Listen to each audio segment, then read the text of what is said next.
You're tuned into Taiwan Grooves.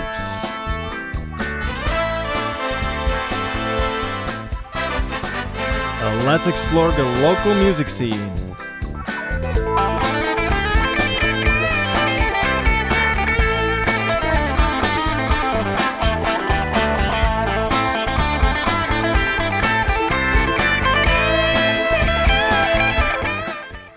Greetings and welcome to today's episode. Today I am joined by Kyle from the band Electric Monk, a band that has been influenced by the Beatles, Radiohead, punk rock, southern rock, country music, bad breakups, beer, and those dreams where you're like at school and realize there's a test you haven't studied for. Today we'll go over the origins of the band, a memorable past performance, current and past members of the band, and we'll also touch upon a topic and finish off with how to overcome stage fright. So get comfortable and welcome the lead vocalist, core member, and rhythm guitarist, Kyle. Hello, today we have a member of Electric Monk, Kyle, in the studio.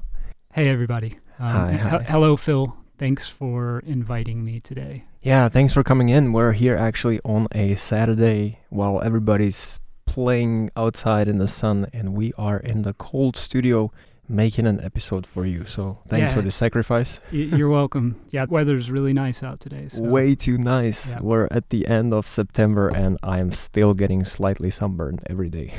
Yep. So Kyle, yeah, you're coming from Texas, correct? Yes. Okay. Yeah, I was.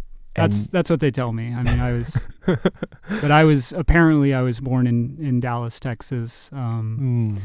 That's where I do remember growing up there. From when my memories started. So I assume I actually was born there. Yeah, as long as the memory goes, then you can confirm that. I can't think of a reason why my parents and my brothers would have, I know conspiracy theories are really popular these days, but yeah, I don't see the purpose of tricking me into thinking I was born there. So look into that just in case. Be skeptical about life. You never know. All right, and you have been in Taiwan for how many years?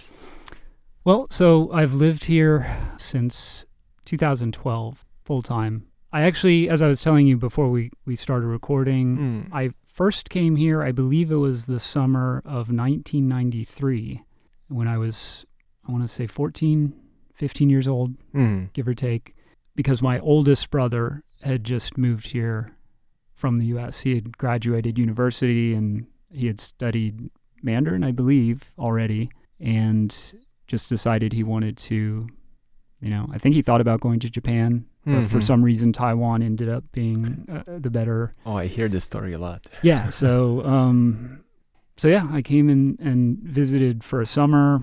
I know we came back for his wedding in 97.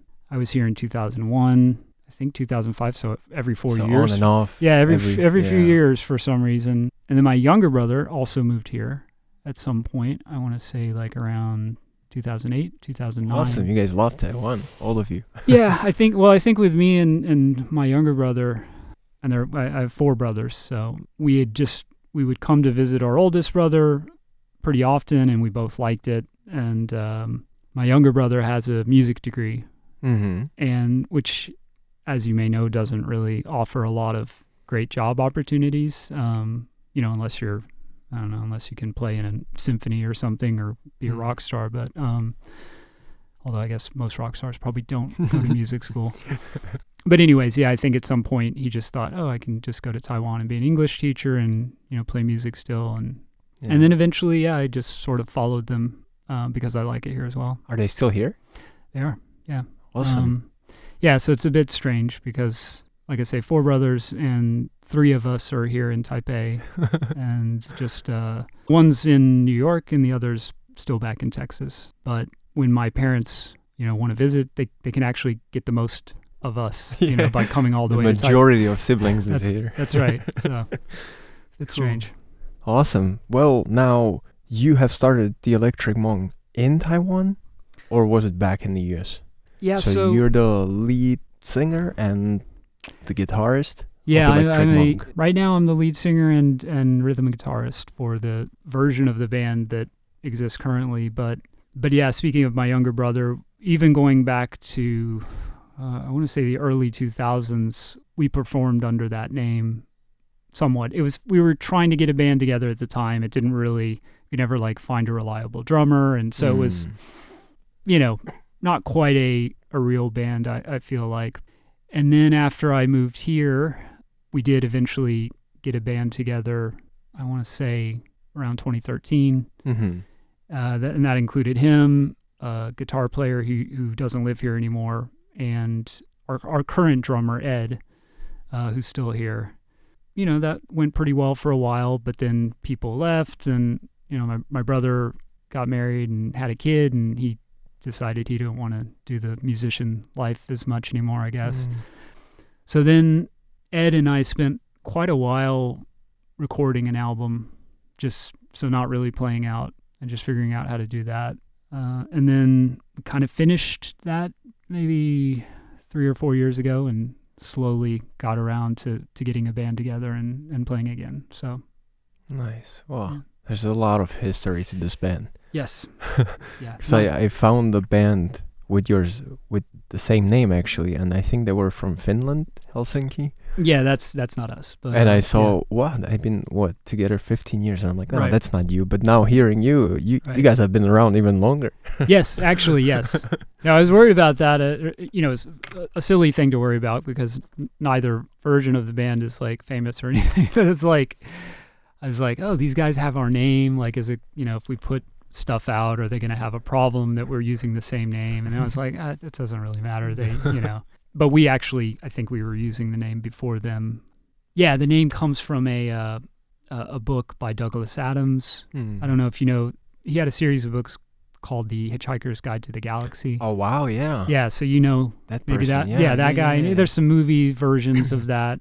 The character of the Electric Monk comes from a different series that he did, but so that's why there's more than one. That's great. It was my friend's favorite series of books. He always told me to read it, but back in the day when I started, I think when I was 19, I don't think I was ready for that kind of literature, so I need to revisit it. Yeah, it's pretty funny. I mean, it's it's amusing. It's not real heavy stuff, but the reason I liked the name is because, I mean, we'd have to get into too much into the character, but it's sort of reflective of some of the lyrical content of the songs that I write. So, and it just sounded cool enough, I guess. Yeah, it's great. It's a great name. Yeah. So. All right. So you and your brother were the ones playing instruments in your house, and you decided to have a band. That's wonderful, actually. I'm just thinking, to have 4 brothers, it must have been a lot of fun in so many ways. And then I would definitely start a band. That would be one of my things. Like, we have so much manpower on hand. Let's do that. Yeah, it was. I mean, it was a good situation growing up in general. I mean, of course, we have fights and stuff like all brothers do. Any siblings? But yeah, it was pretty good. And one of the ways that it was interesting was with music, because my oldest brother's, I want to say about 9 years older than me. I've got 2 other older brothers. But yeah, so being on the younger end of it, I would always hear the music that they're, bringing home from college, and even when I was really little, my parents already had all these Beatles albums and things like that. So that's really what I remember. One of the things I really remember growing up was listening to Beatles stuff when I was like 3 or 4 or whatever. So that's quality music right from the early ages. I'm sure that had an influence. I don't know how it's necessarily reflected in, the kind of songs we have, but I'm sure it's in there in some way. Now, if you were to tell me some of the influences that influence your songwriting or the music you're making in general, could you throw out a couple names? Yeah. Well, like I say, that would have to be, Beatles would have to be one of them, because it was so, I mean, I think I was hearing it when I was, still in my mom, basically. Right. So for sure that's in there. I think as I got older, like a lot of people, I probably started getting more interested in music when I was a teenager, as far as like, maybe I can play music, maybe I can, I started learning guitar around that time. Yeah. So that would have been early to mid 90s. So there was a lot of grunge and pop punk kind of stuff coming out at that time. So I think that probably had some influence, just a general one. But I don't know that I would name any particular band. I used to really like U2 when I was like 8 or 9. Mm-hmm. You know, I'm not as big a fan now, although I still, I think they're really good. I like Radiohead a lot. Mm. You know, they were great. But yeah, that's So- some of them. Now, do you have somebody that really, like, that you kind of idolize in the terms of the lyrics they write? Like, you look at this person singer and you're like, wow, everything he writes is just so good. Yeah, that's an interesting question. I once I was an adult, and even after I moved here to Taiwan, there was a couple artists that I got really into after they had both passed away. There's a singer-songwriter called Elliott Smith who's from the U.S. I think he died in 2003, but he's got some really great songs. Another one is Leonard Cohen. And speaking of lyrics, for instance, I mean, Elliott Smith actually writes really good lyrics, but Cohen's an interesting one because I believe he had a career as a poet and a novelist before he even started his career as a musician. So his lyrics are a lot more, let's say, thoughtful and than a lot of rock stuff. The lyrics are not, I mean, to be fair, the lyrics, I don't feel like lyrics are the most important part of music. They just aren't. But I do like that. I like it if it has that extra level. Yeah. Even if most bonus points. Yeah, exactly. Most people aren't going to listen to it really. But Cohen's an example of somebody who's like, I think he's clearly puts a lot of thought in, or did put a lot of thought into the songs, the lyrics that he was writing. So there's a sort of poetic, quality to them. But I like the way you put it, even though it's not the most priority thing, like you still like to see that well crafted. Yeah, absolutely. I agree. Like for me, sometimes if the music is catchy, they can sing about anything. Right. And I mean, I will say too, like there's, if you go back to like Little Richard, he's got these songs like Bebop Balula, like, Tutti Frutti O Rudy. It's like, it's just sort of gibberish and nonsense, but it's fine. Like, it's great. Maybe that's what the song calls for, so I don't feel like all songs have to have lyrics with deep meaning or anything. No. I agree 100%. But sometimes, it's nice to have that. Yeah. All right. Now, could you, since the members couldn't make it today, could you tell me about the band? Like, how many members do we have now? Sure. And there's been some restructuring recently, I heard, from my inner sources. Yeah, there's 5 members, myself included. So 4 other people. I think I mentioned our drummer Ed, who's been with us the longest, and he, Ed's a very talented guy. He went to the University of North Texas music school, where I actually also went as an undergrad, not for music. He did the recording of our album, and one of the great things about him is, in addition to being a drummer, he can play bass really well. He can play lead guitar really well. So So we were able to do just the whole album, the two of us. Well, most of it. We have some guest musicians here and there. Yeah. But so there's Ed on drums. We've got Martin Maloney on bass. I believe you've spoken to Martin because he's a member of Murder Hornet. What a nice guy. Yeah, he's great. He's been playing with us for a while. And that's an impressive thing, too, is I don't think bass is his main instrument. I think he's more of a guitar, right? Exactly, yeah. So pretty impressive that he can, play bass as well as he does.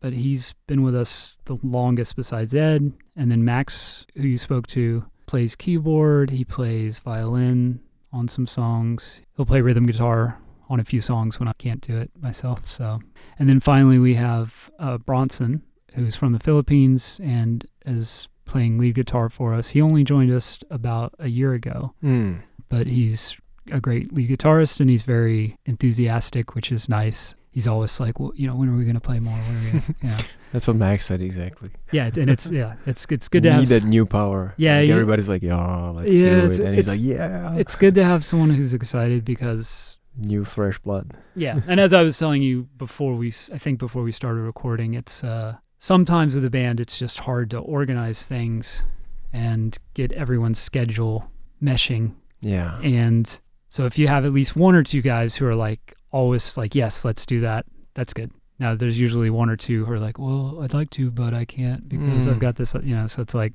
that still becomes, an issue sometimes. Totally understandable. I mean, I sometimes have problem like scheduling people who are in Taipei. And for you guys, it's if one is in Taoyuan and Hsinchu. Yeah. It's a little distance. Exactly. So what's your go-to time then? Do you have like weekends or like middle of the week in the right now, late night?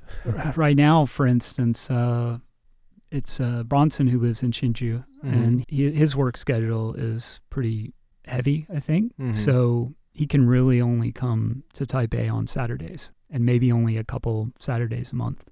So yeah, that's really the weekends are the only time we can do anything. So is there a practice today? No, we're currently scheduled to do a show in a few weeks.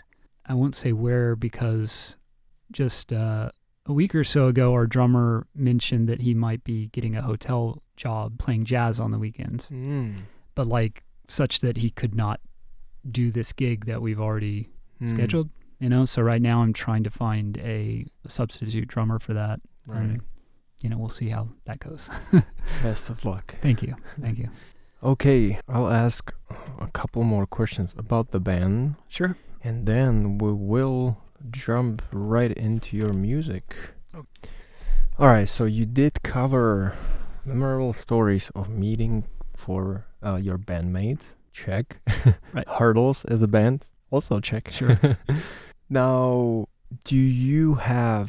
I believe you have had a bunch of performances by now.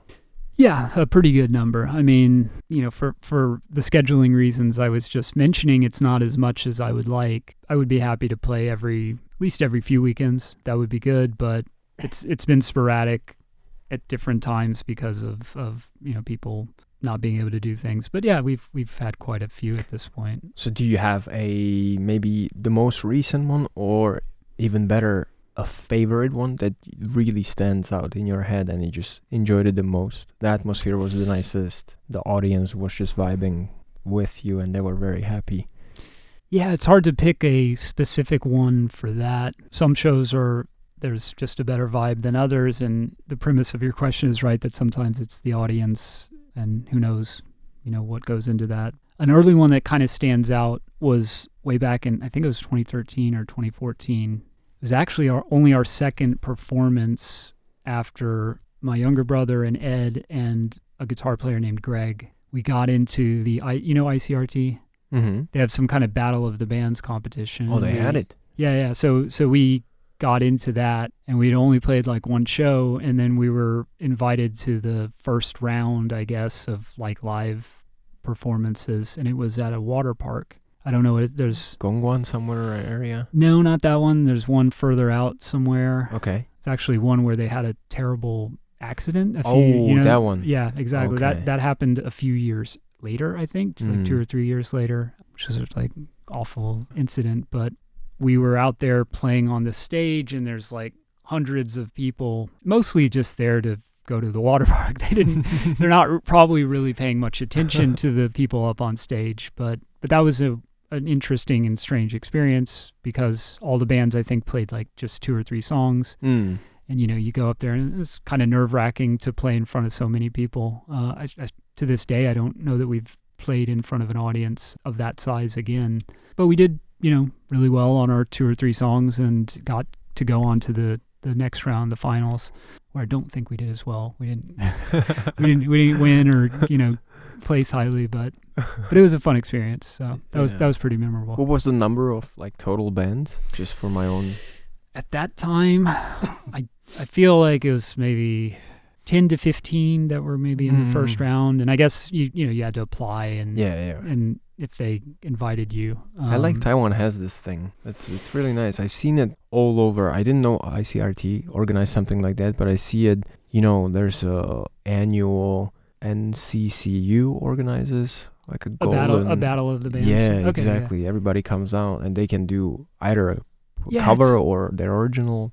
Yeah, it's kind of a weird concept. I know they had it in the old days in the U.S. They would do these things, and if you've ever seen the movie School of Rock with right, so that they have it in that. So it's the concept's been around a lot. I don't hear about it that much, in general. Yeah, and it's a little strange, right? Because music is, it's not like a sport that has objective measures where you can say who's like I won the music competition or whatever. It's from this angle, it's a little strange, but it can be fun. Like it's just as an event, and because as an audience member, it's great. You go there and you're like, wow, there's 15 bands I'm gonna see. Yeah, right. You get to hear a lot, and pick your favorite, I guess. Expand your playlist. Mm-hmm.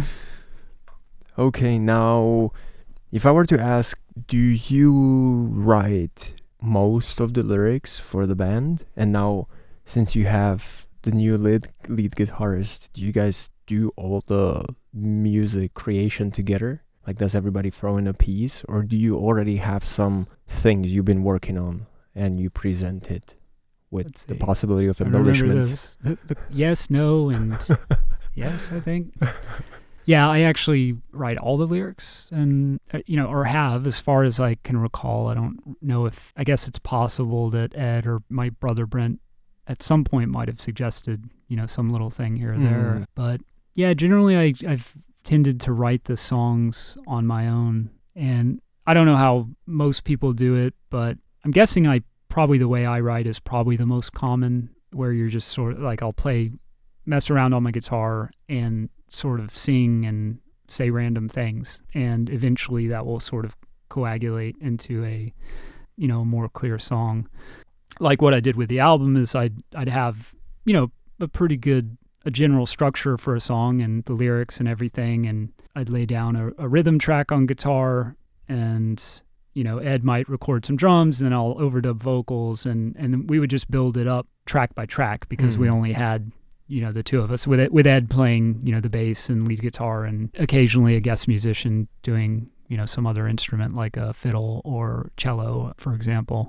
But yeah, for the most part, it's been my ideas. I certainly wouldn't be averse to trying to come up with songs with the band, but going back to that thing of scheduling and like when we were rehearsing for a show, it's like we got to just figure out the songs that we've already, let's time's too precious. Yeah, let's practice. It would be great to be in a situation where it's like, some bands of yesteryear, and I'm sure bands still do this, but like where you're hanging out for hours and you're jamming. Such a luxury. And you just come up with cool things together. But yeah, it really hasn't been an option. So yeah, so for the most part, I'm writing stuff. When it comes to things like lead guitar, of course, lead guitarists especially like to do their own thing sometimes. So I sometimes would like the lead guitarist to play it like on the, recording or whatever, but that's not always easy to do. And, and sometimes it's fine if, he wants to freestyle or whatever. So, yeah.